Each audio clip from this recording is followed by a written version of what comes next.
My father gave this to me. Not my real father, my sister's father. Anytime I did good in school, he'd take this out and let me dance around the house with it. I remember when I mastered my timetables. I was so excited I didn't even wait for the school bus. Ran straight home. Ran right into an argument, as it turned out. Probably wasn't the first time he hit my mama. Just the first time I saw it. Next thing I knew, Mama moved us to Kansas City. She gave this to me when I finished high school. I was like, now, Ma, what is this? This thing is it's worthless. She wanted me to hold on to the memory, though. She said there'd be pretty girls and there'd be women who could take you around the world.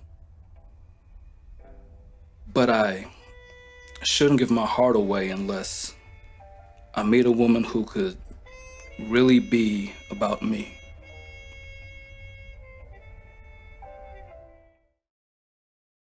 The year was 1954. Stop it. This is not about 1954.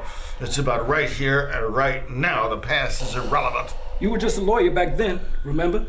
Then, in August of that year, you got your first chance at the big leagues.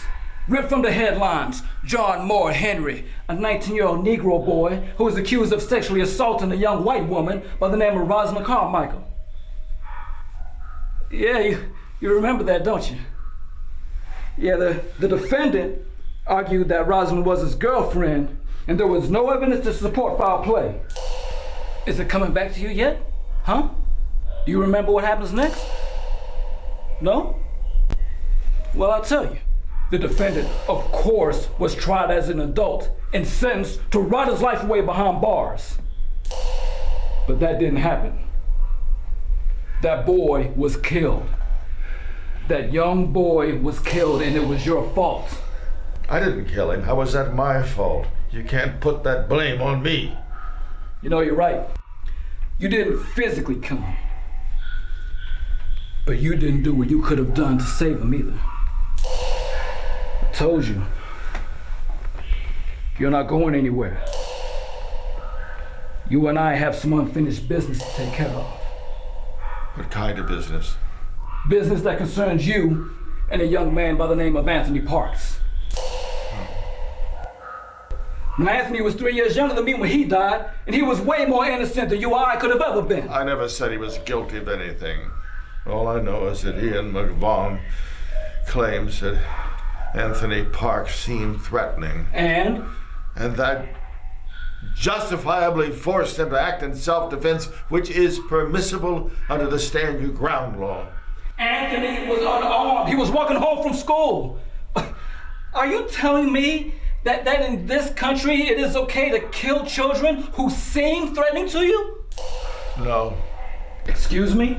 Can you speak up? I don't think the jury can hear you. I said no. You have a family, right, Judge?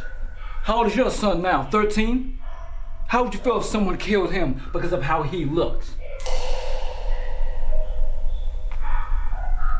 Exactly. Anthony didn't have to die. But now his killer's in your courtroom. What are you gonna do about it? You don't want to make the same mistake twice.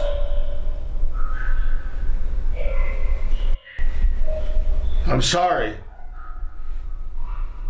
What?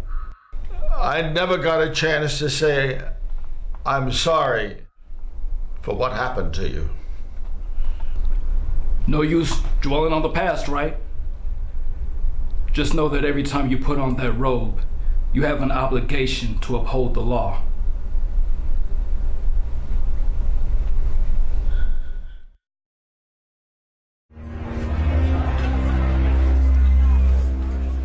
Audrey?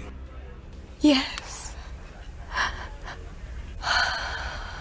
You're under arrest for the murder of Dean Gomes and Jason Yang. I'm sorry. You have the right to remain silent. I'm sorry. Anything you say or do can and will be held against you in a court of law. You have the right to speak to an attorney. If you cannot afford an attorney, one will be appointed for you. Do you understand these rights as they've been read to you? I'm sorry.